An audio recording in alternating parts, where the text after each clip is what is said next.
Tun Mahathir sambut Ramadan di Institut Jantung Negara. Syed Saddiq beri pesanan jangan hipokrit berhubung isu sekolah vernacular. Anak terdampar, Ambika Srinivasan cabar ahli Parlimen PH. Rafizi Ramli jamin padu kekal selamat walau diserang penggodam.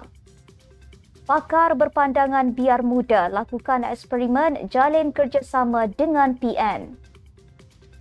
Saksi beritahu sejumlah wang pinjaman KWAP masuk ke akaun peribadi Najib.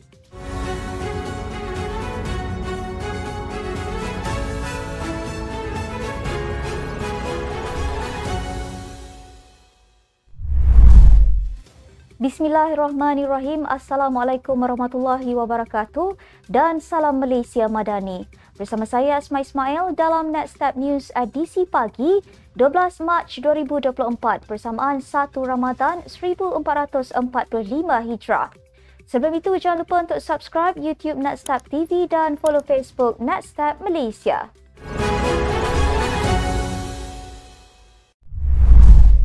Bekas Perdana Menteri Tun Dr. Mahathir Mohamad menyambut Ramadan kali ini di Institut Jantung Negara Kuala Lumpur.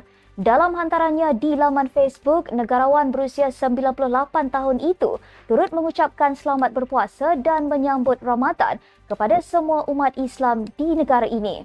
Beliau juga mengambil peluang untuk mengucapkan terima kasih kepada semua yang telah mendoakan kesihatan dirinya dan juga isteri. Bekas Perdana Menteri itu turut berharap agar kembali pulih seperti biasa dan dibenarkan pulang dalam masa terdekat. Jelas beliau setakat ini, ada kalanya pakar DIJN membenarkannya pulang sekejap atau home leave tetapi perlu bermalam di sana. Jangan hipokrit. Itu pesanan ringkas daripada ahli Parlimen Muar Syed Saddiq Abdul Rahman kepada pihak yang telah mencetuskan polemik kewajaran sekolah vernacular di negara ini.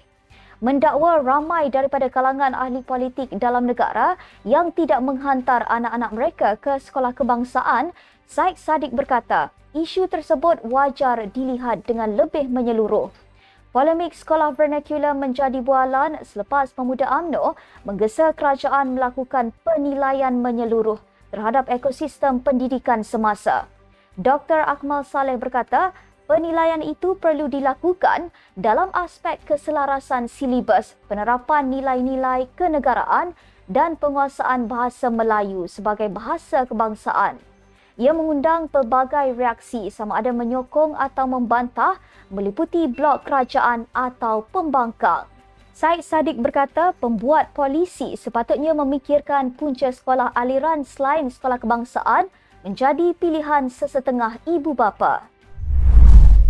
Bekas Presiden Badan Peguam Malaysia mencabar Pakatan Harapan PH membenarkan ahli parlimen mereka bertindak secara bebas semasa mengundi usul meminda syarat kerakyatan yang dipertikaikan pelbagai pihak. Ambika Srinivasan membuat kenyataan itu ketika pihak kerajaan berdepan kritikan berhubung rancangan Putrajaya meminda beberapa peruntukan dalam perlembagaan termasuk mengenai status kewarganegaraan automatik untuk anak terdampar. Menerusi ucapan di laman X, beliau berkata ia adalah prinsip penting yang patut diperjuangkan. Ambika berkata demikian sebagai respon kepada seruan yang semakin meningkat agar pengundi mendesak ahli parlimen mereka agar menolak usul pindaan perlembagaan yang dianggap regresif itu. Setiap ahli parlimen yang menganggotai sesebuah parti politik sepatutnya mengundi mengikut arahan yang diberikan pemimpin mereka di Dewan Rakyat. Menteri Ekonomi Rafizi Ramli memberi jaminan sistem pangkalan data utama padu kekal selamat walaupun berhadapan dengan lebih 2 juta cubaan menggodam setiap minggu. Beliau berkata serangan berkenaan berlaku dalam pelbagai bentuk, antaranya serangan penafian perkhidmatan teragih di DOS dan sekatan firewall sejak sistem itu dilancarkan pada 2 Januari lepas. Katanya, kerajaan juga memutuskan untuk melaksanakan geofencing, iaitu teknologi pengesahan berasaskan GPS dan hanya capaian dalam Malaysia sahaja yang boleh mengemaskini sistem itu. Rafizi berkata sebanyak 4,292,912 individu berusia 18 tahun dan ke atas yang mewakili 19.5% daripada jumlah keseluruhan populasi Malaysia telah mendaftar dan mengemas kini maklumat dalam PADU setakat 10 Mac. Rafizi berkata PADU akan diperkemas dengan kemampuan mengemas kini data secara masa nyata bagi membolehkan perkongsian data antara jabatan serta agensi dilakukan secara pantas dan automatik. Pengarah Eksekutif Ilham Center, Hisamuddin Bakar memberi cadangan agar muda membuat eksperimen melalui kerjasama dengan PN untuk melihat sambutan masyarakat terhadap mereka. Beliau juga berpandangan muda perlu membuat keputusan itu untuk memilih bersama gabungan utama politik sama ada PH atau PN sekiranya mereka ingin kekal relevan. Muda juga harus lebih terbuka dan tidak terlalu keras dalam melihat segala kemungkinan yang akan berlaku menjelang PRU akan datang. Untuk rekod, muda telah bekerjasama dengan PH namun ia gagal setelah blok gabungan terbesar dalam kerajaan perpaduan itu meminggirkan mereka. Justru, Hisamuddin merasakan tiada salah untuk Syed Saddiq diberi peluang bekerjasama dengan PN memandangkan pelbagai kemungkinan boleh berlaku. Mahkamah Tinggi Kuala Lumpur diberitahu Datuk Seri Najib Razak menerima $120 juta AS daripada hasil pinjaman kumpulan wang persaraan diperbadankan KWAP kepada SRC International Sdn Bhd antara Disember 2011 hingga Mei 2012.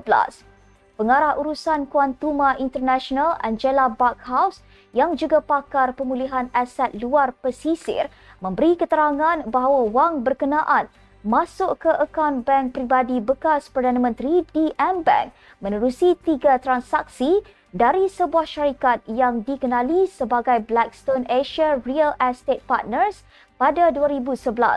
Backhaus yang memberi keterangan sebagai saksi kedua dalam perbicaraan saman sivil SRC International berkata, baki lebihan itu diterima menerusi 2 transaksi masing-masing pada 12 Mac 2012 dan 22 Mei 2012.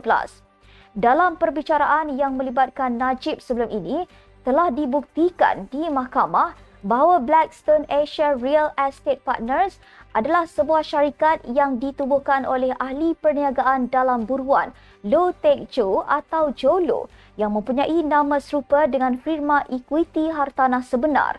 Najib yang kini menjalani hukuman di penjara Kajang sejak 23 Ogos 2022 selepas disabitkan kesalahan menyeleweng RM42 juta dana SRC International dan beliau kemudian memfailkan petisyen untuk pengampunan diraja pada September 2022.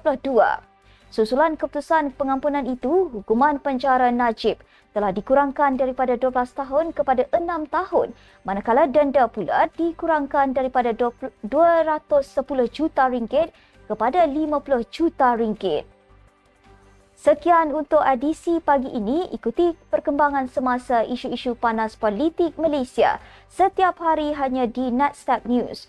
Jangan lupa untuk follow Facebook Natstep Malaysia dan subscribe YouTube Natstep TV. Natstep Malaysia menjangkau informasi mengorak inspirasi. Saya Asma Ismail. Assalamualaikum dan salam sejahtera.